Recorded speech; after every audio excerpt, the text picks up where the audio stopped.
أشهد أن لا إله إلا الله وحده لا شريك له وأشهد أن محمدا عبده ورسوله أما بعد فأعوذ بالله من الشيطان الرجيم بسم الله الرحمن الرحيم الحمد لله رب العالمين الرحمن الرحيم مالك يوم الدين إياك نعبد وإياك نستعين اهدنا الصراط المستقيم صراط الذين أنعمت عليهم صراط الذين أنعمت عليهم غير المغضوب عليهم ولا الضالين۔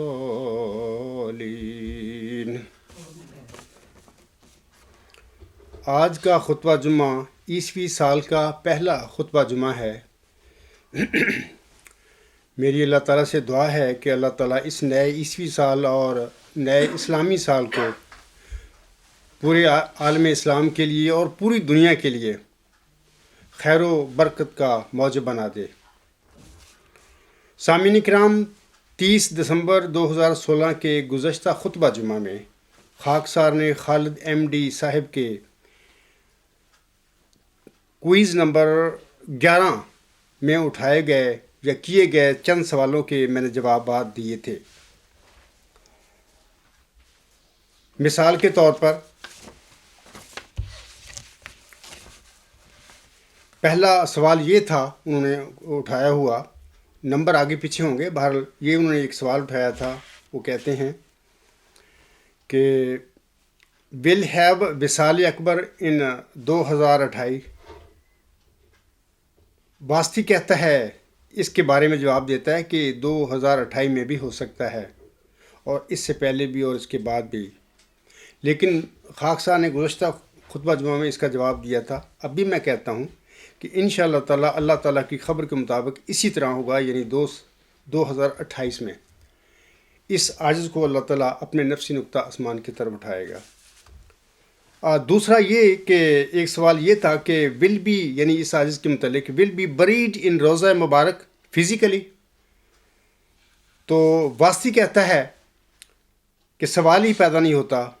خاکسار نے گزشتہ خطبہ جمعہ میں بھی اور اب بھی میں کہتا ہوں کہ پیارے نبی صلی اللہ علیہ وآلہ وسلم کی حدیث مبارک کے مطابق انشاءاللہ تعالیٰ اسی طرح ہوگا۔ روضہ رسول کے اندر آپ صلی اللہ علیہ وسلم کی قدموں میں انشاءاللہ تعالیٰ وہ جو موعود مسیح عیسیٰ ابن مریم ہے، انشاءاللہ تعالیٰ اس کی آنسم کی خبر کے مطابق تدفین ہوگی۔ میں ایک بات کی وضاحت کرنا چاہتا ہوں، چونکہ میں نے تو ابھی حج نہیں کیا یا عمرہ پہ نہیں جا سکا، کیونکہ 1974 میں ہم لوگوں کو تو غیر مسلم قرار دے کے ہمارے لیے مشکل ہو گیا ہے۔ تو میں بھی چاہتا ہوں حج بھی کرنا، عمرہ بھی کرنا چاہتا ہوں، لیکن میں چاہتا ہوں کہ اس کام کے لیے، نیک کام کے لیے، مطلب کہ اگر سعودی عرب مجھے ویزا دے دے اس کے لیے، تو میں انشاءاللہ تعالیٰ کرنے کے لیے تیار ہوں اور چاہتا ہوں۔ لیکن اکثر ہمارے احمدیوں کے لیے مسئلہ ہوتا ہے کہ وہ کچھ نہ کچھ بہانے بناتے ہیں، تو پھر ایسے ویزا لے کے پھر وہ حج بھی کرتے ہیں، عمرہ بھی کرتے ہیں۔ بہرحال میں چاہتا ہوں کہ کوئی ایسی بات نہ ہو، مجھے حج کی اجازت دی جائے۔ میں احمدی مسلمان ہوں، تو میں انشاءاللہ تعالیٰ کروں گا۔ لیکن میں آپ لوگوں کو بتانا چاہتا ہوں کہ مجھے نہیں علم تھا کہ آسم کا جو روضہ ہے، اس میں جو قبریں ہیں 3، آسم کی قبر ہے، ابو بکر صدیق رضی اللہ تعالیٰ عنہ اور حضرت عمر رضی اللہ تعالیٰ عنہ کے بھی کمرے ہیں، وہ کیسے ہیں؟ اب مجھے کسی میرے عزیز نے بتایا ہے، انہوں نے بڑی تفصیل سے بتایا ہے کہ وہ کہتا ہے کہ میں 40 کے قریب میں نے عمرے کیے ہیں، حج بھی بہت میں نے کیے ہیں، اور وہ کہتا ہے کہ اندر روضہ رسول وسلم کے اندر تو کوئی ویری امپورٹنٹ جو پرسن ہوتے ہیں وہی جاتے ہیں، بادشاہ جاتے ہیں، عام لوگوں کو تو نہیں جا سکتے، لیکن وہ کہتا ہے کہ میں نے اپنے طور پر تحقیق کر کے پوچھا ہے کہ اندر جو روضہ ہے اس میں قبریں کس طرح ہیں، تو وہ مجھے بتا رہا تھا کہ ایسے ہے کہ سب سے اوپر قبر آنسم کی ہے، ان کے پاؤں جو وہاں پر ہیں ان کے نیچے ابو بکر صدیق رضی اللہ تعالیٰ عنہ کی قبر ہے، اور پھر جہاں پہ ابو بکر صدیق رضی اللہ تعالیٰ عنہ کے پاؤں ہیں اس کے پیچھے پھر آخر پہ حضرت عمر رضی اللہ تعالیٰ عنہ کی قبر ہے، یعنی ایک ہی لائن میں تینیں قبریں ہیں، سب سے بالا آنسم، ان کے قدموں میں ابو بکر صدیق رضی اللہ تعالیٰ عنہ، اور ان کے قدموں میں حضرت عمر رضی اللہ تعالیٰ عنہ کی قبر ہے۔ تو یہ میرے لیے ایک نئی معلومات تھی، تو میں نے چاہا کہ میں آج خطبہ جمعہ میں آپ لوگوں کو بتا دوں۔ علاوہ اس کے میں آپ لوگوں کو بتانا چاہتا ہوں کہ پچھلے گزشتہ خطبہ جمعہ میں نے ایک سوال تھا اٹھایا اس کوئز میں، خالد احمدی صاحب نے، وہ کہتے ہیں کہ will be married physically with Atiyat al-Mujib and the whole world will see. سامعین کرام، واسطی کہتا ہے کہ ایسا کچھ نہیں ہوگا۔ میں نے گزشتہ خطبہ جمعہ میں بھی کہا تھا، اس دفعہ بھی میں کہتا ہوں کہ خاکسار کی شادی تو ویسے میں نے بتایا تھا پچھلے گزشتہ جمعہ میں کہ 27 اکتوبر 1985 کو ہو چکی ہے، اور اس وجہ سے کافی کمپلیکیشنز پیدا ہو گئی ہیں لوگوں میں، اور وہ کئی اور باتیں کرتے پھر رہے ہیں، بہت میں نے سنی ہیں، لیکن میں آپ لوگوں کو بتانا چاہتا ہوں کہ عطیت المجیب کی خبر بھی یقیناً سچی ہے، اور انشاءاللہ تعالیٰ یہ خبر بھی اسی طرح پوری ہوگی۔ میں نے اپنی جو شادی میری ہو چکی ہے پہلی، اس کا ذکر کیا، اس سے لوگوں کو خود ہی انہوں نے حساب لگا لیے کہ جمبا صاحب جی عطیت المجیب کے سلسلے میں جو خبر ہے اس سے انہوں نے اپنا موقف بدل لیا ہے، حالانکہ ایسی کوئی بات نہیں ہے، وہ خبر یقیناً سچی ہے، اور انشاءاللہ تعالیٰ ایسے ہی ہوگی۔ میں آپ لوگوں کو بتاتا ہوں کہ مثال کے طور پر خالد واسطی صاحب اور بہت سارے لوگ، حسینی صاحب ہیں، سب ان کے ای میل فون پہ لگے ہوئے ہیں لوگ، میں ایک حوالہ پڑھ دیتا ہوں۔ خالد واسطی صاحب لکھتے ہیں 1 جنوری 2017 کی اس کی ای میل ہے، 6:36 پر وہ لکھتے ہیں،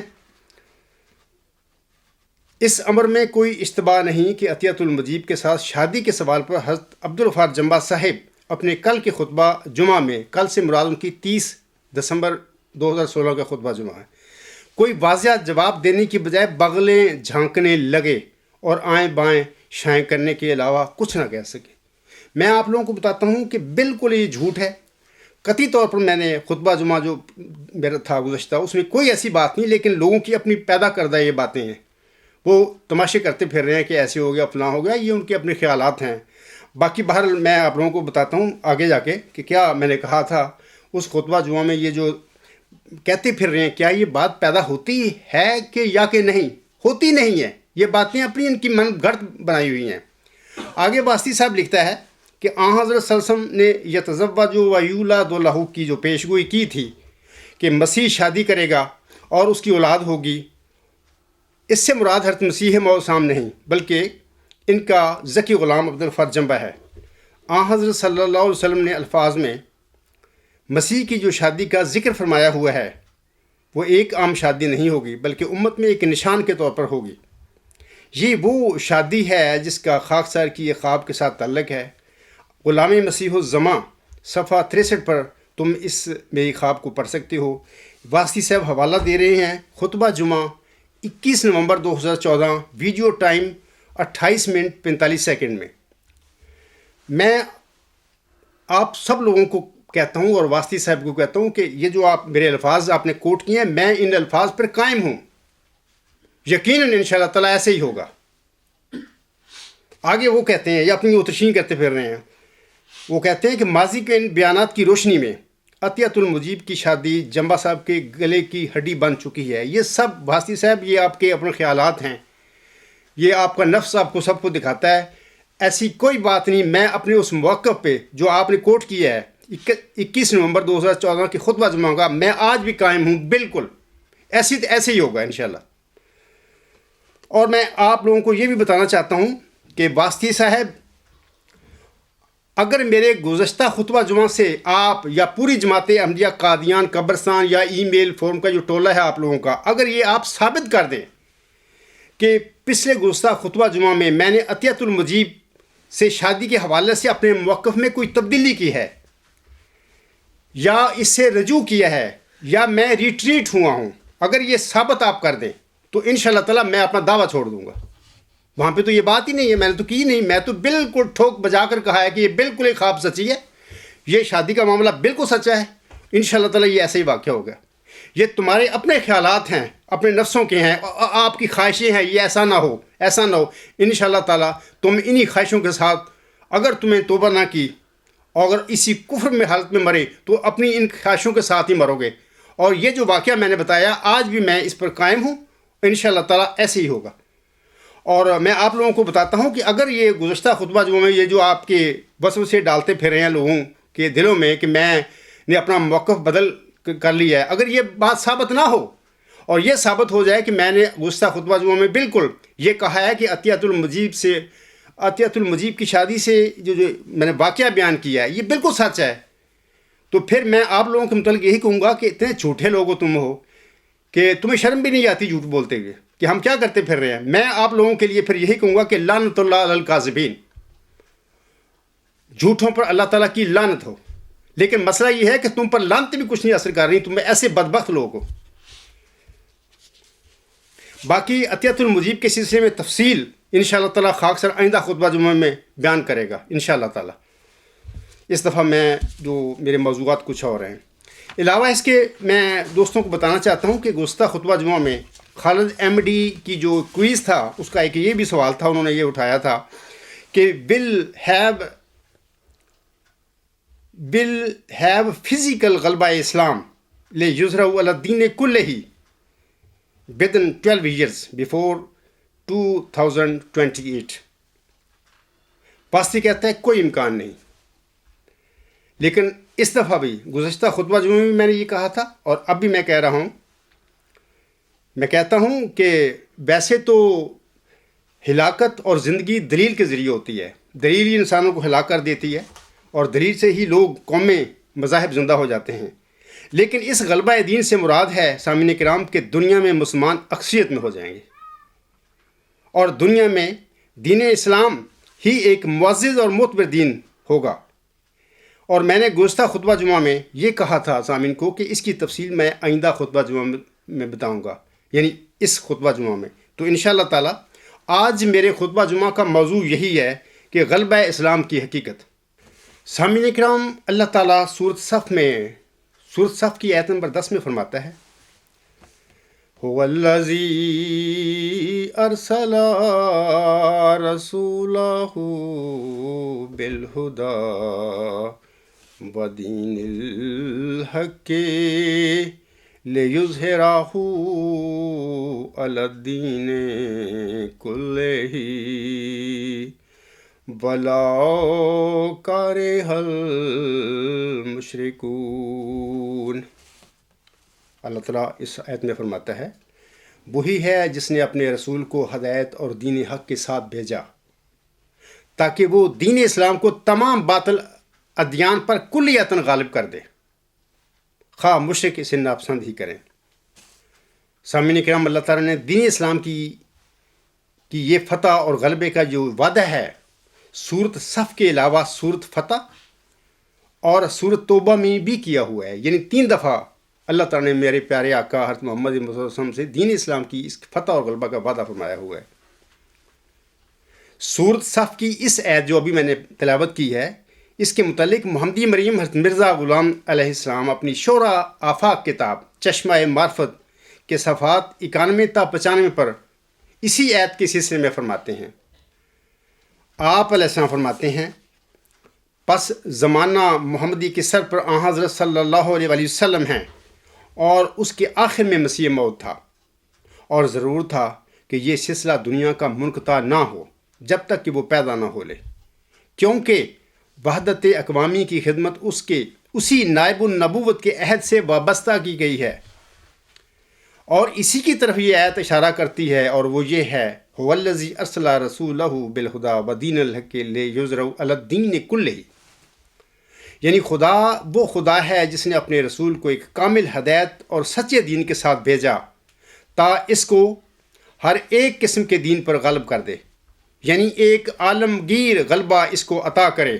اور چونکہ وہ عالمگیر غلبہ حضرت صلی اللہ علیہ وآلہ وسلم کے زمانہ میں ظہور میں نہیں آیا، اور ممکن نہیں کہ خدا کی پیش گوئی میں کچھ تخلف ہو، اس لیے اس عہد کی نسبت ان سب متقدمین کا اتفاق ہے جو ہم سے پہلے گزر چکے ہیں کہ یہ عالمگیر غلبہ مسیح موعود کے وقت میں ظہور میں آئے گا، کیونکہ اس عالمگیر غلبہ کے لیے 3 امر کا پایا جانا ضروری ہے جو کسی پہلے زمانہ میں وہ پائے نہیں گئے۔ نمبر 1، حضور صلی اللہ علیہ وسلم فرماتے ہیں، اول یہ کہ پورے اور کامل طور پر مختلف قوموں کے میل ملاپ کے لیے آسانی اور سہولت کی راہیں کھل جائیں، اور سفر کی ناقابل برداشت مشقتیں دور ہو جائیں، اور سفر بہت جلدی طے ہو سکے، گویا سفر ہی نہ رہے، اور سفر کو جلد طے کرنے کے لیے فوق العادت اسباب میسر آ جائیں، کیونکہ جب تک مختلف ممالک کے باشندوں کے لیے ایسے اسباب اور سامان حاصل نہ ہوں کہ وہ فوق العادت کے طور پر ایک دوسرے سے مل سکیں اور بآسانی ایک دوسرے کی ایسے طور سے ملاقات کر سکیں کہ گویا وہ ایک ہی شہر کے باشندے ہیں، تب تک ایک قوم کے لیے یہ موقع حاصل نہیں ہو سکتا کہ وہ یہ دعویٰ کریں کہ ان کا دین تمام دنیا کے دینوں پر غالب ہے، کیونکہ غلبہ دکھلانے کے لیے یہ شرط ہے کہ ان تمام مذاہب کا لوگوں کو علم بھی ہو جن پر غالب ہونے کا اظہار بھی کیا گیا ہے۔ آگے حضرت فرماتے ہیں، اور نیز جن کو مغلوب سمجھا گیا ہے وہ بھی اس بات کا علم رکھتے ہوں کہ ہم اس الزام کے نیچے ہیں، اور یہ تو تبھی ہو سکتا ہے کہ مختلف ممالک کے لوگ ایسے باہم قریب ہو جائیں کہ گویا وہ ایک ہی محلہ میں رہتے ہیں، اور ظاہر ہے کہ یہ امر حضرت صلی اللہ علیہ وآلہ وسلم کے عہد مبارک میں ظہور میں نہیں آ سکا، کیونکہ حضرت صلی اللہ علیہ وآلہ وسلم کے زمانہ میں کئی قومیں زمین کے دور دراز کناروں پر آباد تھیں، اور پیغام پہنچانے اور سفر کرنے اور باہمی جلد ملاقات کرنے کے وہ سامان موجود نہیں تھے کہ جو اب اس وقت ہمارے زمانہ میں موجود ہیں۔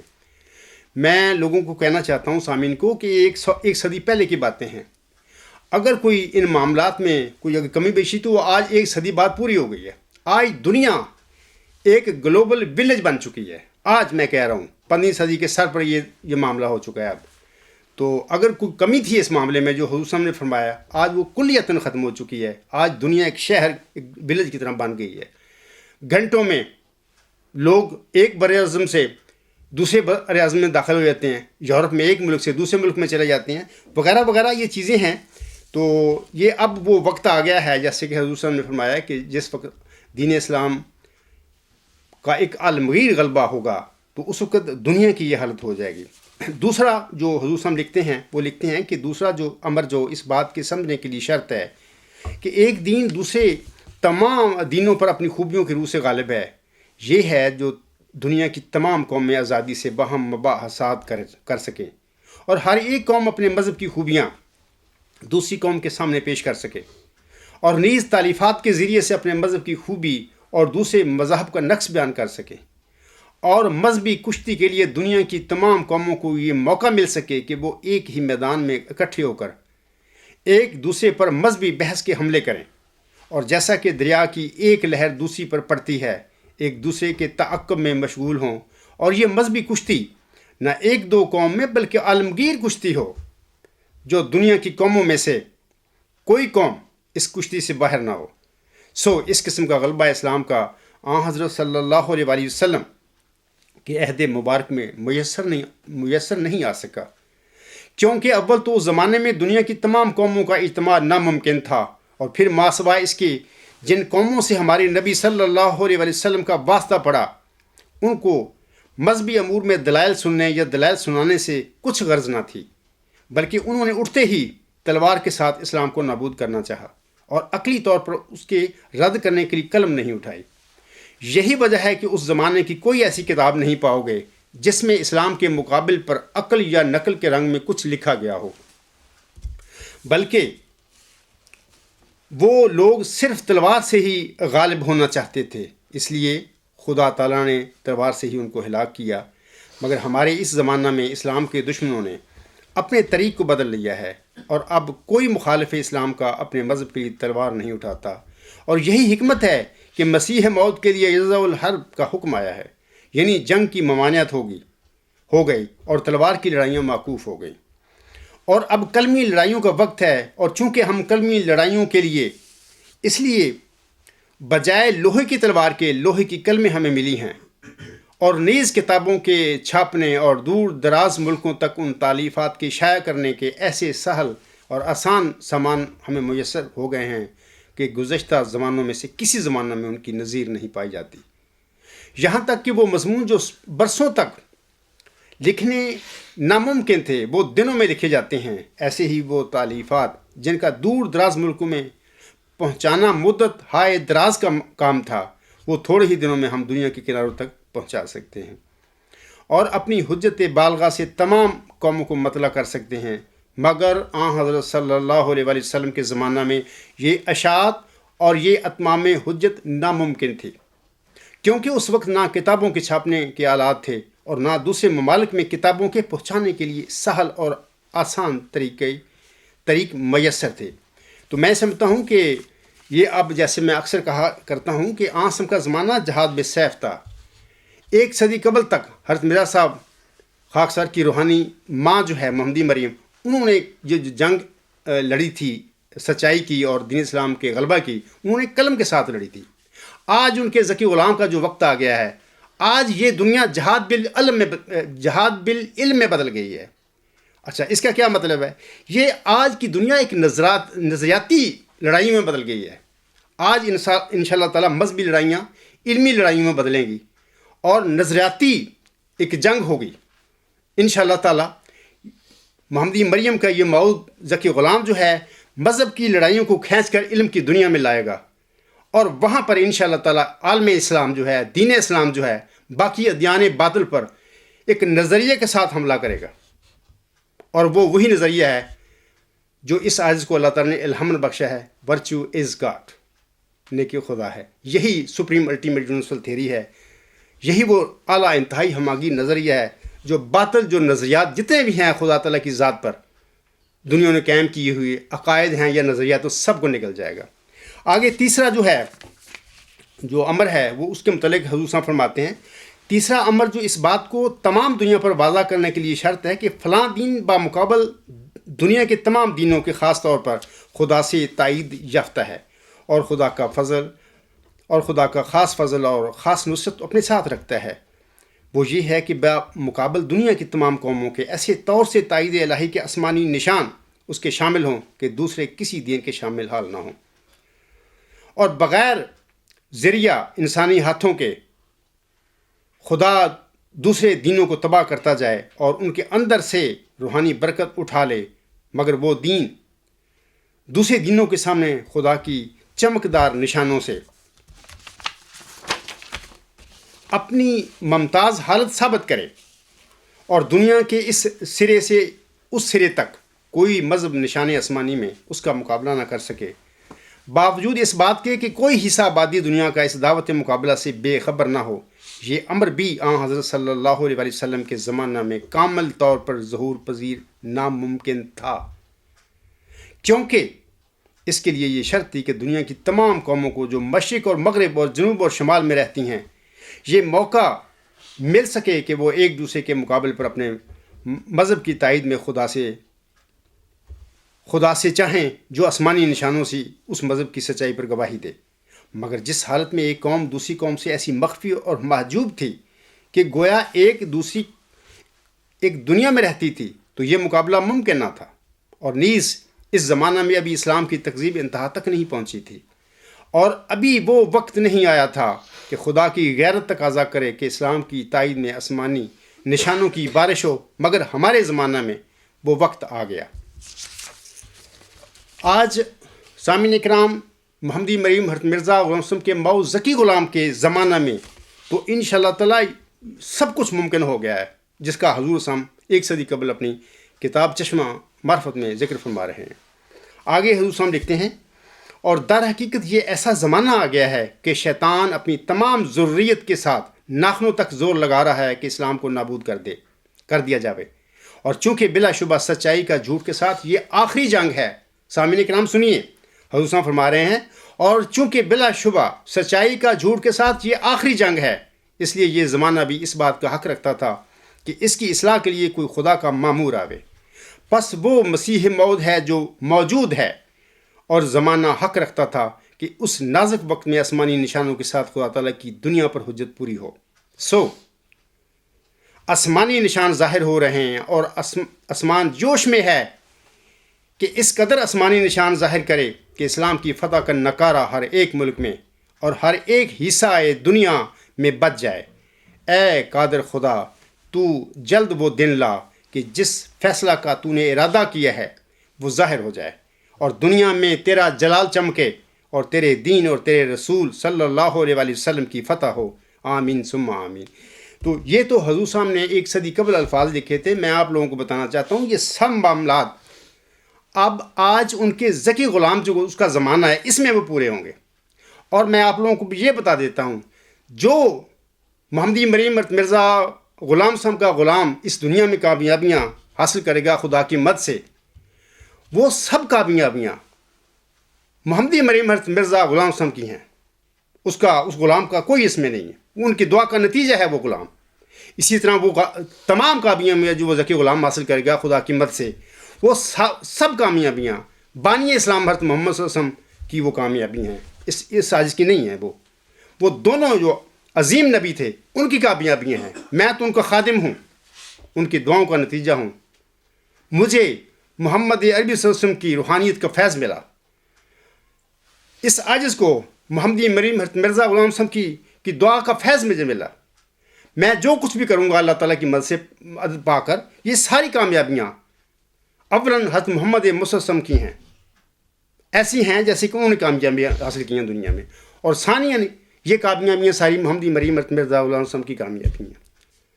تو میں ان کا ایک عاجز خادم ہوں، جو میں انشاءاللہ تعالیٰ مجھے پر تو اللہ کا فضل ہوا، اللہ نے یہ موقع مجھے دے دیا، ورنہ کوئی اور بھی ہو سکتا تھا۔ یہ اللہ کا فضل ہے مجھ پر، میں اللہ تعالیٰ کا بے انتہا اس کے لیے شکر ادا کرتا ہوں۔ سامعین کرام، اس کے بعد میں اب آتا ہوں آج کا جو خطبہ جمعہ ہے ہمارا، اس کے موضوع کی طرف آتا ہوں۔ اب غلبہ اسلام کی حقیقت کیا ہے؟ اور بعض سوالات بھی اٹھتے ہیں، ای میل فورم پہ بھی بہت سارے ایسی باتیں کرتے ہیں جو غلط باتیں ہیں۔ مثال کے طور پر کہ جنبا صاحب سے کہتا ہے کہ جی آسم کے زمانے میں بھی اسلام غالب نہیں ہوا، مسیح موعود کے زمانے میں بھی نہیں ہوا، اور میرے زمانے میں سب کچھ ہوگا۔ اس انداز سے وہ ای میلیں لکھتے ہیں کہ جس طریقے سے کہ وہ آسم اور حضرت مرزا صاحب کو ڈیگریڈ کرنے کی کوشش کرتے ہیں اور مجھے بالا کرتے ہیں، صرف اس لیے کہ ملزم بنانے کے لیے مجھے۔ حالانکہ میں آپ لوگوں کو بتا دیا میں نے کہ اس عجز کے ہاتھوں جو کچھ بھی دنیا میں ہوگا، اسلام کی خدمت ہوگی، جو اسلام کا غلبہ فتح ہوگی، یہ ساری کامیابیاں، یہ سارے غلبے جو ہیں، یہ سمجھو، دنیا سمجھ لے اس کو کہ یہ محمد مصطفیٰ وسلم کے ہاتھوں سے غلبے اور یہ فتوحات ہو رہی ہیں، اور یہ سارے غلبے اور فتوحات جو ہیں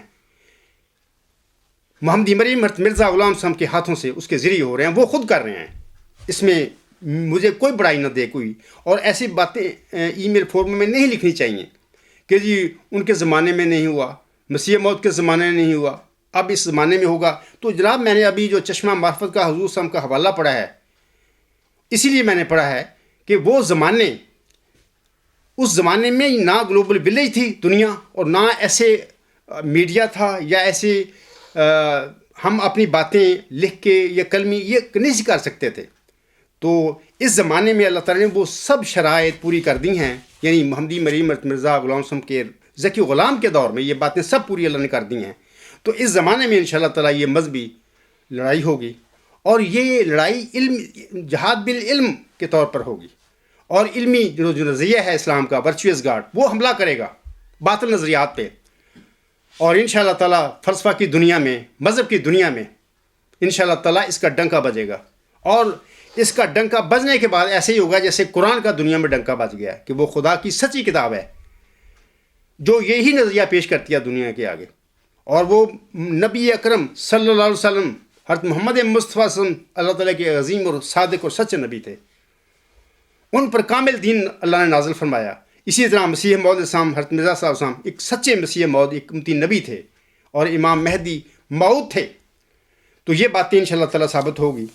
تو اب میں آپ لوگوں کو بتانا چاہتا ہوں کہ غلبہ اسلام کی جو حقیقت ہے وہ کیا ہوگی اب اس عاجز کے دور میں کیا ہوگا. تو میں آپ لوگوں کو اس کی حقیقت کی تھوڑی سی جھلک دکھانے کے لیے میں نعمت اللہ صاحب جو ہیں ولی جو تھا اس کا میں جو قصیدے کے مطابق چند باتیں آپ لوگوں کو میں بتاؤں گا. وہ یہ کہ ہندوستان کے ایک مرد سامعین کرام باخدا نعمت اللہ رحمہ اللہ تعالی صاحب کا 560 ہجری میں لکھا ہوا ایک قصیدہ ہے. اب سے 950 سال پہلے کہ یہ اشعار ہیں جو اب میں پڑھوں گا. حضرت بانی سلسلہ احمدیہ علیہ السلام نے بھی یہ قصیدہ سامعین کرام اپنے رسالہ نشان آسمانی مطبوعہ 1892 روحانی خزائن جلد 4 صفحہ 357 تا 377 پر اپنی صداقت کے حق میں تحریر فرمایا ہوا ہے. اس کا مطلب یہ ہوا کہ حضور صاحب نے جس قصیدے کو اپنی صداقت کے لیے اپنی کتب میں استعمال کیا ہے کہ وہ بالکل سچا قصیدہ ہے. اس کے اشعار سچے ہیں، اس کا پیغام جو ہے اس قصیدے میں وہ سچا پیغام ہے. وگرنہ امام مہدی و مسیح موسم اگر کوئی ایسی بات ہوتی، ایسا قصیدہ ہوتا جو کہانیاں ہوتی، تو کبھی بھی اپنی کتاب نشان آسمانی میں اس کو جگہ نہ دیتے. سامعین کرام اس قصیدہ کے کل 55 اشعار ہیں اور قصیدے کے بعض اشعار کی حضور علیہ السلام نے بذات خود تشریح بھی فرمائی ہوئی ہے. میں اس قصیدے کے اشعار کے لفظی ترجمہ کے ساتھ ساتھ بعض اشعار کی جو حضور صاحب نے تشریح فرمائی ہوئی ہے وہ میں اب آپ سب کو پڑھ کر سناؤں گا. میں آپ لوگوں کو بتانا چاہتا ہوں کہ اس قصیدے کا میں نے بھی فارسی پڑھی ہے، یہ فارسی میں ہیں اشعار. تو میری فارسی میں نے 6ٹھی 7ویں اور 8ویں میں پڑھی تھی. زمانہ گزر گیا ہے 66 سے 68 تک. میں تو اتنا نہیں جانتا، بھول گیا ہوں، لیکن بعد کچھ نہ کچھ جانتا بھی ہوں. اس کے باوجود میں نے اس قصیدہ کا حضور صاحب نے پورے قصیدے کی تشریح اور ترجمہ نہیں کیا، کچھ اشعار کا کیا ہے. میں نے اس قصیدے کو کسی فارسی کی پروفیسر سے ترجمہ کروایا ہے اور اس سے یہ کہہ کے کروایا ہے کہ جناب غیر جانبدار ہو کے اس کا لفظی ترجمہ کریں، اس میں کیا کہا گیا ہے. اور یہ جو اب میں اشعار پڑھوں گا کچھ تو ہوں گے جس کی حضور صاحب نے تشریح فرمائی ہوئی ہے، اور کچھ ایسے اکثر اشعار ہوں گے جو کہ وہ فارسی کا جو پروفیسر ہے اس نے لکھے ہیں، ترجمہ کیا. میرا نہیں وہ ترجمہ، اس فارسی کا جو پروفیسر ہے اس نے ترجمہ کیا ہوا. تو ایک میں بات قصیدے سے پہلے آپ لوگوں کو بتانا چاہتا ہوں کہ اس قصیدے کے اشعار میں اتنی صداقت ہے کہ اس لیے میں ایک آپ لوگوں کو مثال دیتا ہوں. لیکن پہلے تو میں آپ لوگوں کو بتاتا ہوں کہ نعمت اللہ جو شاہ ولی تھا اس کے بہت سارا کلام ضائع ہو گیا. ابھی کچھ 400-500 اشعار ان کے باقی ہیں جو ملے ہیں اس وقت دنیا میں. پاکستان میں 8-10 سال میں اس قصیدے کے متعلق یا نعمت اللہ شاہ ولی کے اشعار کے متعلق بڑی بحث ہوئی ہے میڈیا میں، اور بڑی مطلب کہ بہت ساری خبریں دی گئی ہیں، اور ایسی خبریں ہیں کہ جو آج تک جتنی اس نے پیش گوئیاں کی وہ ساری سچ نکلی. تو ایک میں بتا دیتا ہوں آپ کو اس سلسلے میں پیش گوئی کہ ان کی ایک نظم ہے طویل. اس میں ایک شعر ہے، وہ شعر اس طرح ہے کہ بعد ازاں گیرد نصارے ملک ہندوواں تمام تا صدی چہکس میاں ہندوستان شبد پیدا. اس قسم کا یہ شعر ہے. وہ کہتا ہے کہ یعنی ہندوستان میں انگریزوں کی حکومت 1 صدی تک قائم رہے گی. سامعین کرام، نعمت اللہ شاہ کی اس شعر پر لارڈ کرزن نے پابندی لگوا دی تھی اپنے زمانے میں، اس زمانے میں ہندوستان میں. اور آپ دیکھیں کہ انگریزوں کی حکومت صرف 100 سال ہی قائم رہی ہے، اس کے بعد وہ چلے گئے ہیں. مقصد میرا کہنے کا یہ ہے، یہ شعر ابھی میں نے آپ لوگوں کے آگے پیش کیا ہے کہ اس کے اشعار اس طریقے سے پیش گوئیوں پر بھرے ہوئے ہیں، سچی پیش گوئیاں اس نے کی ہیں آئندہ زمانے کے لیے. اب میں اس کا جو قصیدہ ہے جو حضور صاحب نے اپنی کتاب نشان آسمانی میں لکھا ہوا ہے اور اس کے بعد اشعار کا ترجمہ بھی کیا ہے، تشریح بھی کیا ہے، وہ میں پڑھتا ہوں. نعمت اللہ شاہ ولی صاحب لکھتے ہیں، یہ 950 سال پہلے کا قصیدہ ہے، اشعار ہیں. وہ لکھتا ہے، قدرت کردگار می بینم حالت روزگار می بینم. یہ پہلا شعر ہے. خدا تعالیٰ کی قدرت کو دیکھ رہا ہوں اور زمانے کے بدلتے ہوئے حالات دیکھ رہا ہوں. دوسرا شعر ہے، از نجوم این سخن نمی گویم بلکہ از کردگار می بینم. میں یہ باتیں علم نجوم کی بنا پر نہیں کہہ رہا بلکہ خدا تعالیٰ کی طرف سے کہہ رہا ہوں. یہ اس پروفیسر کا ترجمہ ہے. حضور صاحب نے ان اشعار دونوں کا یہ ترجمہ کیا ہے کہ وہ لکھتے ہیں حضور صاحب کہ یعنی جو کچھ میں ان ابیات میں لکھوں گا وہ منجمانہ خبر نہیں، یعنی نجومیوں والی خبریں نہیں ہیں، بلکہ الہامی طور پر مجھ کو خدا تعالیٰ کی طرف سے معلوم ہوا ہے. آگے میں پڑھتا ہوں. تیسرا شعر اس طرح ہے کہ در خراسان و مصر و شام و عراق فتنہ و کارزار می بینم. خراسان، مصر، شام اور عراق کے ممالک میں اٹھتے ہوئے فتنے اور چھڑتی ہوئی جنگوں کو دیکھ رہا ہوں. آگے پھر میں کچھ اشعار چھوڑ دیے ہیں. 26واں شعر ہے اس کا. ہر یک از حاکمان ہفت اقلیم دیگرے را دو چار می بینم. 7 ولایتوں کے حکمرانوں میں سے ہر ایک دوسرے کو مصائب سے 2 4 ہوتا ہوا دیکھ رہا ہوں. اگلا شعر ہے 27. ما مہرا رو سیاہ می نگرم مہر را دل فگار می بینم. چاند کو رو سیاہ یعنی بے نور ہوتا ہوا دیکھ رہا ہوں اور سورج کو دل فگار غمگین ہوتا ہوا دیکھ رہا ہوں. دراصل یہ وہی آسم کی جو پیش ہوئی ہے کسوف و خسوف کی، اس کا وہ ذکر کر رہا ہے کہ میں یہ ہوتا ہوا عملی طور پر میں دیکھ رہا ہوں آئندہ زمانے میں. آگے وہ لکھتے ہیں چوں زمست بے چمان بگذشت چمن بے گزشت شمس خوش بہار می بینم. یعنی جب کہ زمستان بے چمن مراد یہ ہے کہ جب 13ویں صدی کا موسم ایک خزاں گزر جائے گا. یہ تشریح ترجمہ حضور صاحب کا ہے. تو 14ویں صدی کے سر پر آفتاب باہر نکلے گا، یعنی مجدد وقت ظہور کرے گا. آگے وہ فرماتا ہے نعمت اللہ اس کے بعد مجدد کا جب ظہور ہو جائے گا اس کے بعد کی وہ بات کر رہا ہے. یہ 34واں شعر ہے. دور او چوں شد تمام بکام پسرش یادگار می بینم. اس کا زمانہ جب مقصد کے مطابق ختم ہو جائے گا، یعنی 14ویں صدی کے مجدد کا، تو اس کا بیٹا اس کی یادگار کے طور پر دیکھ رہا ہوں. تو میں آپ لوگوں کو بتانا چاہتا ہوں کہ یہ جو بیٹا ہے اس کا 2 نشان دیے تھے محمدی مریم کو اللہ تعالیٰ نے بطور نشان کے. ایک لڑکا تھا، ایک ذکی غلام تھا. ذکی غلام آپ کا روحانی فرزند ہے. یہاں پر وہ جو شاعر ہے نعمت اللہ شاہ صاحب، یہاں پر اس بیٹے کی اور روحانی فرزند کی وہ بات کر رہے ہیں کہ میں پسرش یادگار می بین، میں اس کے پسر کو بطور یادگار دیکھ رہا ہوں. اگلا شعر ہے بندگان جناب حضرت او سر بسر تاجدار می بینم. جناب کی خدمت میں رہنے والے خادموں کو سر پر سرداری کا تاج رکھے دیکھ رہا ہوں. یعنی وہ ذکی غلام، اس روحانی فرزند کی جو خادم ہوں گے، وہ نعمت اللہ صاحب فرماتے ہیں ان کے سروں پر بھی میں سرداری کا تاج رکھے ہوئے دیکھ رہا ہوں. اگلا شعر ہے بادشاہ تمام ہفت اقلیم شاہ علی تبار می بینم. بلند مقام بادشاہ کو دنیا کی 7 ولایتوں پر بادشاہ کرتے ہوئے دیکھ رہا ہوں. میں وہ لوگ جو سوال کرتے ہیں مجھ سے کہ جی غلبہ اسلام سے کیا مراد ہوگی، میں ان کو بتا رہا ہوں کہ یہ ہوگا جو نعمت اللہ شاہ صاحب نے 560 ہجری میں یہ اشعار لکھ دیے تھے، وہ کچھ ہوگا. آگے وہ لکھتا ہے اسے ذکی غلام کے متعلق صورت و سیرتش چو پیغمبر علم و حلمش شعار می بینم. اس شاہ علی مقام کی صورت و سیرت پیغمبر جیسی ہوگی اور اس کا شعار یعنی طریقہ علم و حلم ہوگا، یا علم و حلم کو اس کا شعار دیکھ رہا ہوں. یہ وہی پیشگوئی ہے، پیشگوئی مجھ سے موجود ہے. اللہ تعالیٰ فرماتا ہے وہ سخت ذہین و فہیم ہوگا اور دل کا حلیم. یعنی دونوں باتیں پورا جو ہے مغز علامتیں وہاں پہ علم کا ہی اس کا ذکر ہے، ساتھ ہی اس کی حلیمت کا ذکر ہے کہ وہ علم بھی ہوگا اور با علم بھی ہوگا. تو یہی شعر میں نعمت اللہ فرماتے ہیں کہ اور اس کا شعار یعنی طریقہ علم با حلم ہوگا. اگلا شعر ہے ید بیضا کے با او تابندہ باز با ذوالفقار می بینم. اس کے ید بیضا یعنی سفید ہاتھ میں ذوالفقار جیسی تلوار کو چمکتا دمکتا دیکھ رہا ہوں. یہ کوئی لوہے کی تلوار نہیں اس کے ہاتھ میں ہوگی، بلکہ دلائل کی قطعی تلوار ہوگی. اور یہ وہی اعلیٰ انتہائی ہماگیر نظریے کی طرف اشارہ کیا گیا ہے کہ اس کے ہاتھ میں ایسا نظریہ ہوگا اللہ تعالیٰ سے پا کر وہ تو بالکل جھوٹ کو وہ ختم کر دے گا. اگلا شعر ہے گلشن شرع را ہمیں بوئم گلشن دین را ببار می بینم. شریعت کے باغ کو سونگ رہا ہوں اور دین کے پھولوں کو پھلوں میں بدلتے دیکھ رہا ہوں. آگے وہ لکھتے ہیں تا 40 سال اے برادر من دور شہ سوار می بینم. اس شاہ علی مقام اور شہ سوار عالم کا زمانہ 40 سالوں پر چھایا ہوا دیکھ رہا ہوں. سم نے بھی اس وجود کے متعلق جس کے متعلق انہوں نے فرمایا کہ وہ میری قبر میں دفن میں ہوں گے، اور وہ شادی کریں گے، ان کی اولاد ہوگی، اس کے متعلق یہ فرمایا ہوا اس حدیث میں کہ ان کا 45 سال زمانہ ہوگا۔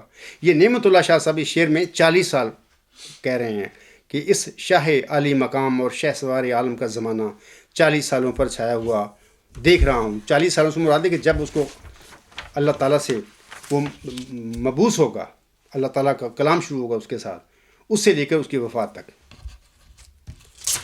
اگلا شعر اس طرح ہے: آسیاں از امام معصومم خجل و شرمسار بھی بینم، گناہ گاروں مجرموں کو میں اس امام معصوم سے شرمندہ و شرمسار دیکھ رہا ہوں۔ یہ وہی باتیں ہیں جہاں پیشگوئی مسلم میں فرمایا گیا اور مجرموں کی راہ ظاہر ہو جائے گی۔ یہ وہی مجرم اور گناہ گار ہیں۔ آگے وہ لکھتے ہیں: غازی دوست دار دشمن کش ہمدم و یار غور می بینم، اس امام عالی مقام کی یہ صفات ہوں گی، وہ غازی دوست دار اور دشمنوں کو موت کے گھاٹ اتارنے والے، ہمدم اور یار غار یعنی گہرے دوست ہوں گے۔ زینت شرع و رونق اسلام محکم و استمار بھی بینم، شریعت کی زینت اور اسلام کی رونق محکم اور مضبوط ہوتے ہوئے دیکھ رہا ہوں۔ گنج کسرا و نقد اسکندر ہمہ باروئے کار میں بینم، کسرا ایران کے خزانے اور اسکندر کے مال کو استعمال ہوتا ہوا دیکھ رہا ہوں۔ اگلا شعر ہے: بعد ازاں خود امام خواہد بود بس جہاں را مدار میں بینم، اس کے بعد خود امام ہوں گے، دنیا کے ایک بڑے حصے کو انہیں مرکز اور مدار تسلیم کرتے ہوئے دیکھ رہا ہوں۔ باستی صاحب اور سب ای میل کے دوست ہو، یہ ہو غلبہ اسلام ہونے والا ہے، جس کی خبر 950 سال پہلے نعمت اللہ شاہ ولی نے دی ہوئی ہے۔ یہی وہ چیز ہے کہ هو الذی ارسل رسولہ بالہدی ودین الحق لیظہرہ علی الدین کلہ، یہ وہ نظارے ہیں۔ آگے وہ لکھتے ہیں: الف ہے میم بدال می خوانم نام نامدار می بینم، میں انہیں الف ہے میم بدال پڑھتا ہوں، یعنی احمد، اس کو دیکھتا ہوں، پڑھتا ہوں، اور ان کا نام گرامی بہت مشہور ہوتا ہوا دیکھ رہا ہوں۔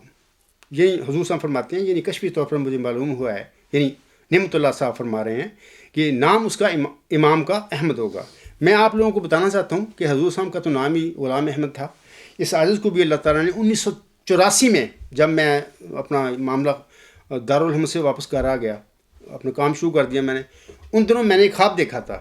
وہ خواب یہ تھا کہ میں اپنے گھر کے سین میں ہوں، تو میں حضور علیہ السلام یعنی حضرت مرزا صاحب علیہ السلام کے آگے کھڑا ہوں، تو حضور صاحب مجھے میرے نام سے پکارتے ہیں۔ حضور صاحب فرماتے ہیں عبدالغفار احمد گلنار، غالباً 2 دفعہ انہوں نے فرمایا عبدالغفار احمد گلنار۔ اگلا شعر اس طرح ہے: نعمت اللہ صاحب فرماتے ہیں: دین و دنیا ازو شبد معمور خلق زو بختیار می بینم، دین اور دنیا ان کی سعادتوں اور برکتوں سے بھر جائے گی، اور مخلوق خدا ان کی وجہ سے بہت سعادت مند اور بختہ بر ہو جائے گی۔ مہدی وقت و عیسیٰ و دوراں ہر دو را شہ سوار می بینم، میں وقت کے مہدی علیہ السلام اور زمانے کے عیسیٰ علیہ السلام کو دیکھ رہا ہوں کہ وہ دونوں اپنے زمانے کے شہ سوار ہوں گے۔ یاد رکھیں کہ حضرت مرزا غلام صاحب 1 صدی قبل بھی اپنے زمانے کے امام مہدی اور مسیح موعود دونوں تھے۔ وہ انہوں نے دونوں حیثیتوں جو روحانی ہیں ان میں جنگ لڑی تھی۔ آج ان کا ذکی غلام بھی ان دونوں حیثیتوں میں الحمدللہ اسلام کی جنگ لڑ رہا ہے، یعنی امام مہدی کا وہ ذیل ہے اور مسیح موعود کی پیشگوئی میں وہ شامل ہے، اور اسی کی طرف نعمت اللہ صاحب اشارہ فرما رہے ہیں۔ آگے وہ فرماتے ہیں: این جہاں را چو مصر می نگرم عدل او را حصار می بینم، وہ کہتے ہیں میں اس دنیا کو ایک شہر کی طرح دیکھ رہا ہوں اور اس کے عدل کو قلعہ بنتے ہوئے دیکھ رہا ہوں۔ 1 صدی قبل یہ باتیں نہیں تھیں، دنیا ایک شہر کی طرح نہیں تھی، اب بنی ہیں، یعنی محمد مریم کا ذکی غلام کے اس وقت میں اللہ تعالیٰ نے یہ سب ترقیات دنیا میں کر دی ہیں، اور دنیا کو ایک ولیج کی طرح اللہ تعالیٰ نے بنا دیا ہے۔ اگلا شعر اس طرح ہے، وہ لکھتے ہیں کہ ہفت باشد وزیر سلطانم ہمارا کامگار می بینم، میرے بادشاہ کے 7 وزیر ہوں گے اور میں تمام کو کامیاب اور کامران دیکھ رہا ہوں۔ آگے کہتے ہیں: برکف دست ساکی وحدت بادائے خوشگوار می بینم، اس ساکی وحدت کے ہاتھ کی ہتھیلی پر خوش مزہ اور خوشگوار شراب کا جام دیکھ رہا ہوں۔ سامعین کرام، یہ وحدت کا جام جو ہے یہ ورچوئس گارڈ ہے جو اس کے ذکی غلام کے ہاتھ میں ہوگا. یعنی خدا کی توحید کا جو شراب ہے توحید کی وہ اس کے ہاتھ میں وہ پلاتا پھرے گا. اس وحدت کا جو جام ہے توحید کا وہ جام جو ہوگا اس کی طرف نعمت اللہ صاحب نے اشارہ فرمایا ہوا ہے. آگے وہ لکھتے ہیں گرگ با میش شیر با آہو در چرا با قرار می بینم. بھیڑیا اور بھیڑ شیر اور ہرن کو چراگاہ میں بے خوف و خطر دیکھ رہا ہوں. یعنی کمال درجے کا امن و سکون ہوگا. آگے وہ لکھتے ہیں ترک ایار سست می نگرم خسم او در خمار می بینم. چلاک ترکوں کو سست دیکھ رہا ہوں اس کے دشمن کو خمار آلود دیکھ رہا ہوں. آخری شعر ہے نعمت اللہ نشست بر کنجے از ہماں برکنار بھی بینم. نعمت اللہ کو سب سے الگ تھلگ ہو کر ایک کونے میں بیٹھتے اور سب سے کنارہ کش ہوتے دیکھ رہا ہوں. یہ وہ میں نے اشعار پڑھے ہیں، تقریباً آدھے سے زیادہ اشعار میں نے پڑھے ہیں. تفصیل جو ہے میں نے نہیں کی. مقصد میرا کہنے کا یہ ہے کہ یہ جو سوال مجھ پر کرتے ہیں یہ غلبہ اسلام کیا ہوگا. غلبہ اسلام یہ ہوگا جس کی خبر 950 سال پہلے نعمت اللہ شاہ ولی نے اپنے اشعار میں دی ہے. اور یہ وہ غلبہ ہوگا جس کے متعلق اللہ تعالیٰ نے اپنے پیارے نبی صلی اللہ علیہ وسلم سے 3 دفعہ وعدہ فرمایا ہے. وَالَّذِي أَرْسَلَ رَسُولَهُ بِالْهُدَىٰ وَدِينِ الْحَقِّ لِيُظْهِرَهُ عَلَى الدِّينِ كُلِّهِ. یہ وہ غلبہ ہوگا انشاءاللہ تعالیٰ. سامعین کرام، اللہ تعالیٰ میں آپ لوگوں کو بتانا چاہتا ہوں ایک دو اور باتیں کہ اللہ تعالیٰ عالم اسلام کو ایک ہاتھ یعنی مود ذکی غلام مسیح زماں یا مود مسیح عیسیٰ ابن مریم کے ہاتھ پر انشاءاللہ تعالیٰ اکٹھا کرے گا اور مدینہ النبی صلی اللہ علیہ وسلم عالم اسلام اور مسلمانوں کی عالمی حکومت کا مرکز بنے گا انشاءاللہ تعالیٰ. تم دیکھو گے یہ باتیں جو میں آپ کہہ رہا ہوں. اب تم کرو گے گمان کہ غفار صاحب تو بیٹھ کے ایسی کرتا رہتا ہے باتیں. نہیں، یہ جو میں باتیں کر رہا ہوں یہ سچی ہیں، انشاءاللہ ہوں گی، میری زندگی میں ہوں گی اور 2028 سے پہلے ہوں گی. باقی آپ یاد رکھیں کہ جہاں تک ایمان کا تعلق ہے سامعین کرام، تو ایمان وہ ہوتا ہے جو کھلے کھلے نشانوں کے دیکھنے سے پہلے ایک صادق کو قبول کر لیا جائے. کھلے کھلے نشانوں کے بعد ایمان لانے کا زیادہ اجر و ثواب نہیں ملا کرتا. وہ تو ایک رسم الفر ایمان ہوتا ہے. جیسے فتح مکہ کے موقع پر سارا عربی مسلمان ہو گیا تو وہ ایک رسمی ایمان تھا. ایمان وہ ہوتا ہے کہ جو اس قسم کے بڑی فتوحات اور نشانوں سے پہلے کسی صادق کو قبول کر کے اس کی جماعت میں شامل ہو جایا جائے. محترم خالد واسطی صاحب، میں آپ سے گزارش کروں گا کہ تم خاکسار کو جھوٹا بنانے اور ثابت کرنے کے لیے جس راہ سے اور جس طرف سے بھی آؤ گے تو مجھ سے پہلے آپ کو خاکسار کے آقا محمدی مریم حضرت مرزا غلام صاحب کو بھی نعوذ باللہ جھوٹا بنانا پڑے گا. یہ ایک طے شدہ بات ہے. ہو نہیں سکتا کہ تم مجھے جھوٹا ثابت کر دو لیکن مرزا غلام صاحب جھوٹے ثابت نہ ہوں. مجھ سے پہلے آپ کو، جماعت احمدیہ قبرستان کو، تم سب کو مجھے جھوٹا ثابت کرنے سے پہلے محمد عربی صاحب کو جھوٹا کرنا پڑے گا اور مرزا غلام صاحب کو جھوٹا کرنا پڑے گا، تب مجھے پھر تم جھوٹا ثابت کر سکتے ہو. اور تم سوچ سکتے ہو کہ تم محمد عربی صاحب کو جھوٹا نعوذ باللہ ثابت کر دو یا مرزا غلام صاحب کو وہ جھوٹا ثابت کر دو. ان کو جھوٹا ثابت کرنے کا کوئی تم سوچ سکتے ہو؟ ہرگز نہیں. اس لیے یہ جو آپ کوششیں کرتے پھر رہے ہیں یہ آپ کی اپنی زندگی سے برباد کر رہے ہیں. یہ آپ کا کام نہیں ہے جس طرح آپ نے ٹانگ اڑائی ہوئی ہے. آپ کو چاہیے اپنا کام کریں، جو بھی ہے اللہ اللہ کیا کریں، کوئی تعمیری کام کریں، کوئی جو بھی صلاحیتیں اللہ تعالیٰ نے آپ کو دی ہیں ان کا استعمال کر کے جو بھی آپ کا شعبہ ہے یا جو بھی آپ کر سکتے ہیں وہ کریں. یہ کام آپ کے نہیں ہیں جن میں آپ نے ٹانگ اڑائی ہوئی ہے.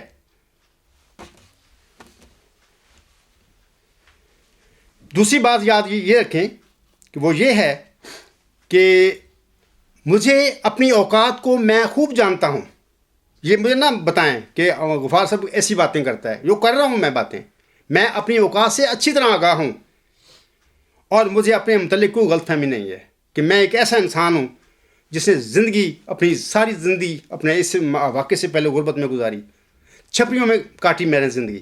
ایک غریب انسان ہے. غربت کو میں نے بڑے قریب سے دیکھا، بلکہ غربت میں ہی رہا ہوں. میں اس اپنی اوقات کو اچھی طرح جانتا ہوں. مجھے کوئی ایسی نہیں ہے کہ میں کسی تکبر میں یا کسی اس چیز میں مبتلا ہو گیا ہوں. یہ سب مجھے علم ہے. لیکن یہ یاد رکھیں کہ خاکسار حضرت صلی اللہ علیہ وسلم کے بھی پاؤں کا جوتا ہے. میں اپنے آپ کو، میں اپنے پیارے آقا حضرت محمد صلی اللہ علیہ وسلم کے پاؤں کا جوتا سمجھتا ہوں. اپنے آپ کو. اور محمد مریم مرزا غلام سام امام مہدی با مسیح موسم کے بھی پاؤں کا میں جوتا ہوں. یہ میری اوقات ہے، اس سے زیادہ کچھ نہیں ہوں میں. یاد رکھیں، مجھ پر جھوٹے الزام نہ لگایا کریں. یہ جو بہتان لگاتے ہیں مجھ پر جھوٹے، ایک دن تمہیں ان بہتانوں اور ان جو میرے متعلق کرتے ہیں، جھوٹے الزام لگاتے ہیں، بہتان لگاتے ہیں، آپ کو جواب دینا پڑے گا. میں آپ لوگوں کو پھر بتا رہا ہوں، میں صرف محمد عربی وسلم کے پاؤں کا جوتا ہوں، اور میں محمدی مریم مرزا غلام وسلم کے پاؤں کا جوتا ہوں. اس سے بڑھ کے میں نہیں سوچتا اپنے متعلق.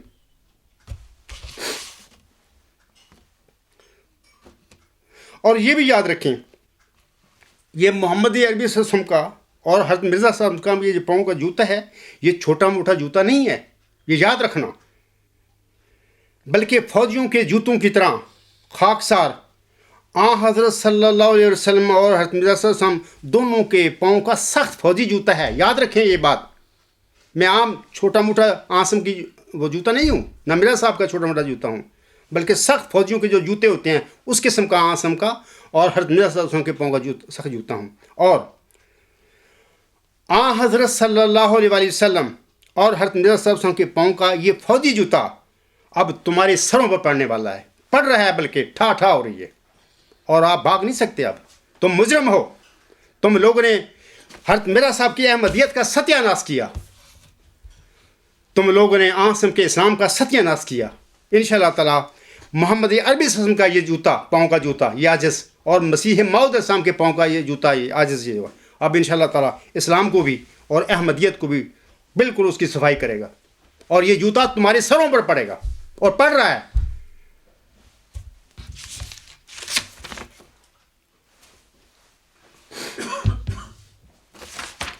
ایک دو باتیں میں اور کرنا چاہتا ہوں کہ وہ یہ کہ محمد نصر اللہ صاحب نے 5 جنوری 2017 5:26 پر ایک ای میل انہوں نے لکھی. وہ لکھتے ہیں، آئی کین اونلی سے خالد واسطی صاحب، ہمت رکھنی ہے، بھاگنا نہیں الٹے پاؤں. آئی ٹولڈ یو معمور من اللہ سے پنگا نہ لو، قلعہ پھر ٹھک جانا ہے. یہ ان کے انگریزی یا اردو میں لکھا ہے، ترجمہ اس کا یہ ہے. سامعین کرام، وہ لکھتے ہیں، میں صرف یہ کہہ سکتا ہوں کہ خالد واسطی صاحب، ہمت رکھنی ہے، بھاگنا نہیں الٹے پاؤں.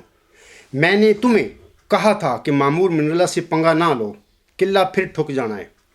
اچھا، یہ تو محمد نصر اللہ صاحب کے الفاظ ہیں، ان کی ای میل ہے. تو ایسے شیطان ٹولہ کٹھا ہوا ہے ای میل میں. دیکھیں، میں اب ایک دوسرا خالد احمدی صاحب ہے، یہ بھی واسطی کا مطلب اسی طرح ایک بندہ ہے، شیطانی بندہ ہے، مطلب دماغ ہر ٹائم ان کے شیطان سے بھرے ہوئے ہیں، لکھتے رہتے ہیں. یہ لکھتا ہے محمد نصر اللہ کے ان الفاظ کے متعلق، یہ کیا لکھتا ہے. اب دیکھیں، میں عزیز محمد نصر اللہ صاحب کو بھی کہوں گا، یہ سنیے، یہ میلیں پڑھتے ہوں گے، سوچیں، غور کریں کہ کیا یہ لوگ معقول لوگ ہیں یا متقی لوگ ہیں، یا ان لوگوں میں کوئی سچائی ہے. اتنے جھوٹے لوگ ہیں، غلط باتیں میری طرف منسوب کرتے پھر رہے ہیں. اب یہ الفاظ تو عزیز محمد نصر اللہ صاحب کے ہیں، انہوں نے لکھے ہیں خالد واسطی کو. اب یہ شخص کیا لکھ رہا ہے، یہ 5 جنوری 2017 کو ہی خالد احمدی لکھتا ہے، 19:34 پر اس کی یہ ای میل ہے. وہ لکھتے ہیں، he was seriously hitting hard to show that قلعہ پکا ٹھک گیا ہے، to look even game and good. Jumba صاحب قلعہ ٹھوکیا 3 times ٹو بوتھ حضرت محمد صلی اللہ علیہ وسلم اینڈ ٹو حضرت احمد علیہ السلام. انا للہ و انا الیہ راجعون. کتنا کاذب آدمی ہے یہ شخص. میں ترجمہ کرتا ہوں. وہ لکھتا ہے، وہ بہت سنجیدگی کے ساتھ سخت ٹھوکر مار رہا ہے یہ دکھانے کے لیے کہ قلعہ پکا ٹھک گیا ہے. جمبا صاحب نے 3 دفعہ حضرت محمد صلی اللہ علیہ وسلم اور حضرت احمد صلی اللہ علیہ وسلم دونوں کو قلعہ ٹھوکیا ہے. اب دیکھیں کتنا گندا انسان ہے، جھوٹا آدمی ہے. یہ الفاظ عظیم محمد صلی اللہ علیہ وسلم نے اپنی ای میل میں لکھے، اور ان الفاظ کو کس طرح میری طرف منسوب کر رہا ہے اور مجھ پر حملہ کر رہا ہے کہ میں آسم کو یا حضرت مرزا صاحب علیہ السلام کو نعوذ باللہ قلعہ ٹھوک گیا. کتنا گندا گھٹیا انسان ہے یار. یہی واسطی ہے، یہی اور ان کے ٹولہ ہے.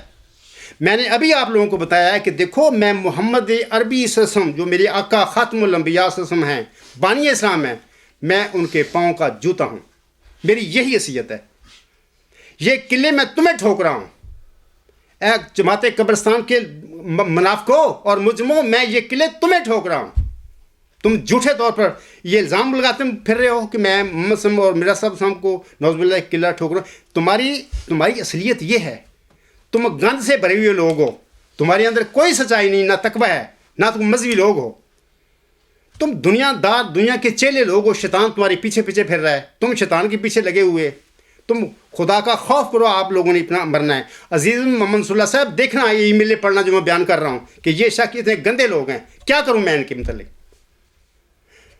آپ نے یہ بھی لکھا ہے، عظیم محمد صلی اللہ صاحب نے محمد عامر کی ای میل کے جواب میں لکھتے ہیں، ایسی گندی زبان تو خدا کے معمور اور اس کے پیروکار استعمال نہیں کرتے. میں عزیز محمد صلی اللہ صاحب سے کہتا ہوں کہ آپ خود فیصلہ کریں کہ یہ کتنے گھٹیا لوگ ہیں، جھوٹے الزام مجھ پر لگا رہے ہیں.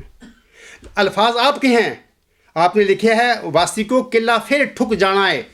اچھا، یہ انسان گھٹیا خالد احمدی صاحب، یہی الفاظ آپ کے کس طریقے سے کس رنگ سے میرے پر استعمال کر رہا ہے، اور میں یہ محمد صلی اللہ علیہ وسلم اور مسیح وسلم کو نعوذ باللہ قلعہ ٹھوک رہا ہوں.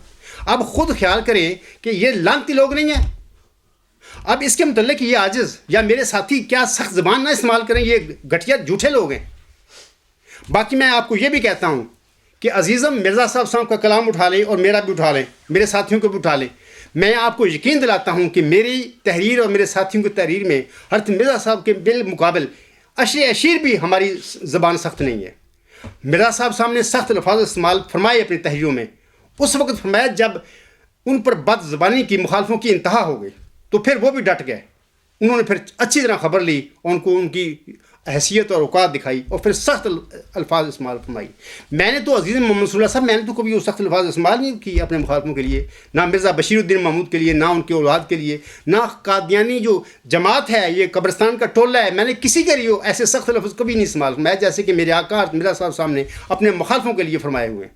تو آپ خود خیال کیا کریں کہ یہ جو لوگ ہیں یہ کیا کرتے پھر رہے ہیں. ای میل میں آپ پڑھتے ہیں ساری ای میلیں، کتنا گندی گھٹیا الزام ہے مجھ پر لگایا گیا. لفاظ آپ کے ہیں، آپ نے واسطی کو کہا ہے، اور یہ صاحب میرے متعلق یہ کر رہا ہے استعمال کی جمبا صاحب آسم اور حضرت مرزا صاحب کو متعلق کہہ رہا ہے کہ نعوذ باللہ میں نے ان کو قلعہ ٹھوک کیا. لعنت اللہ علیہ کاذبین. میں ان لوگوں کے متعلق یہی کہوں گا کہ جھوٹوں پر خدا کی لعنت. اس کے بعد میں آپ لوگوں کو بتانا چاہتا ہوں سامعین کرام کہ اے میری احمدی بہنوں اور بھائیوں اور بزرگوں، میں آپ سب کے لیے دعا گو ہوں. میں کچھ الفاظ پڑھنے سے پہلے آپ لوگوں کو بتانا چاہتا ہوں، دیکھو میں اپنے مخالفین کو بھی کہتا ہوں، دیکھو جماعتی عملیہ، اے قبرستان کے جالو، میں تم سب کی عزت اور شرف کا سامان لے کے پھر رہا ہوں. تم اتنے بدبخت لوگ ہو، اتنے اللہ سے دور لوگ ہو، تقوی سے خالی لوگ ہو. ایک ایسا انسان جو آسمان سے تمہارے لیے عزت اور شرف کا سامان لے کر پھر رہا ہے، تم لوگ سب لوگوں نے اکٹھے ہو کے اس کا جینا حرام کیا ہوا ہے. آئے دن ای میل فون میں گندی زبان استعمال کرتے ہو میرے متعلق اور جھوٹے الزام مجھ پر بہتان لگاتے ہو، جبکہ میں تمہارے سب کے لیے حضرت مرزا صلی اللہ علیہ وسلم کی جتنی بھی روحانی ضروریت ہے، جماعت ہے یا پورا عالم اسلام جو ہے، ان سب کے لیے اللہ تعالیٰ نے میرے ہاتھ میں ایک ایسی چیز دی ہے جو کہ پورے عالم اسلام اور پوری جماعت احمدیہ کی عزت اور شرف کا سامان ہے. کوئی حیا کرو، کوئی خیال کیا کرو. اس کے بعد میں کہنا چاہتا ہوں کہ اے میری احمدی بہنوں اور بھائیوں اور بزرگوں، میں آپ سب کے لیے دعا گو ہوں کہ اللہ تعالیٰ آپ سب کو وہ تقوی نصیب فرمائے جس کے ساتھ آپ کے وہ سارے ڈر اور خوف دور ہو جائیں جن میں تمہیں ایک شیطانی نظام میں پھنسا کر ڈال دیا گیا ہے. تمہیں اس وقت ایک شیطانی نظام میں ہو، لیکن آپ یاد رکھیں کہ کسی شیطانی نظام سے نکلنے کے لیے خود بھی کچھ کوشش کرنی پڑتی ہے. یہ نہیں کہ دعائیں صرف کر دیتی ہیں کہ فرشتے خدا کے آئیں گے تمہیں اس شیطانی نظام سے نکال دیں گے. تمہیں خود بھی کچھ کرنا پڑے گا، ہمت کرنی پڑے گی، جد و جہد کرنی پڑے گی. اور میں آپ لوگوں کو کہتا ہوں کہ آپ سب غلبہ اسلام اور فتح اسلام کے لیے روحانی قبریں جن میں تمہیں دھکیل دیا گیا ہے، اس وقت تم قبروں میں پڑے ہوئے ہو، میں سے باہر نکل کے میرے ساتھ کھڑے ہو جاؤ تاکہ نہ صرف ہم غلبہ اور فتح اسلام کا دن بہت جلد دیکھ سکیں بلکہ دنیا میں جنم جنم سے جھکا ہوا ہمارا سر ایک دفعہ پھر فخر سے بلند ہو جائے. آمین. آخر میں اپنے خطبہ کو فیض احمد فیض کی ان اشعار پر ختم کرتا ہوں. فیض احمد فیض کہتے ہیں، ہم دیکھیں گے، لازم ہے کہ ہم بھی دیکھیں گے وہ دن کے جس کا وعدہ ہے جو لوح ازل میں لکھا ہے، جب ظلم و ستم کے کوہ گراں روئی کی طرح اڑ جائیں گے. ہم محکوموں کے پاؤں تلے جب دھرتی دھڑ دھڑ دھڑکے گی، اور اہل حکم کے سر اوپر جب بجلی کڑکڑ کڑکے گی، جب عرض خدا کے کعبے سے سب بت اٹھوائے جائیں گے، ہم اہل صفا مردود حرم مسند پہ بٹھائے جائیں گے، سب تاج اچھالے جائیں گے، سب تخت گرائے جائیں گے، بس نام رہے گا اللہ کا، جو غائب بھی ہے حاضر بھی، جو منظر بھی ہے ناظر بھی، اور راج کرے گی خلق خدا، جو میں بھی ہوں اور تم بھی ہو۔ وما علینا الا البلاغ، وآخر دعوانا ان الحمد للہ رب العالمین۔ اولم وآخرم وظاہرم وباطنم، هو مولانا نعم المولا ونعم النصیر ونعم الوکیل۔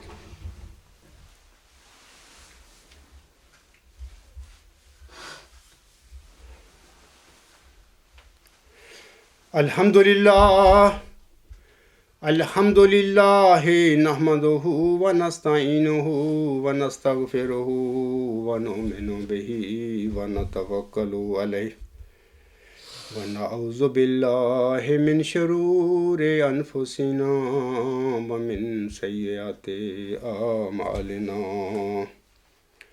من یہدہ اللہ فلا مضل لہ ومن یضللہ فلا ہادی لہ، ونشہد ان لا الہ الا اللہ ونشہد ان محمدا عبدہ ورسولہ۔ عباد اللہ رحمکم اللہ، ان اللہ یأمر بالعدل والاحسان وایتاء ذی القربی وینہی عن الفحشاء والمنکر والبغی یعظکم لعلکم تذکرون۔ اذکروا اللہ یذکرکم وادعوہ یستجب لکم ولذکر اللہ اکبر۔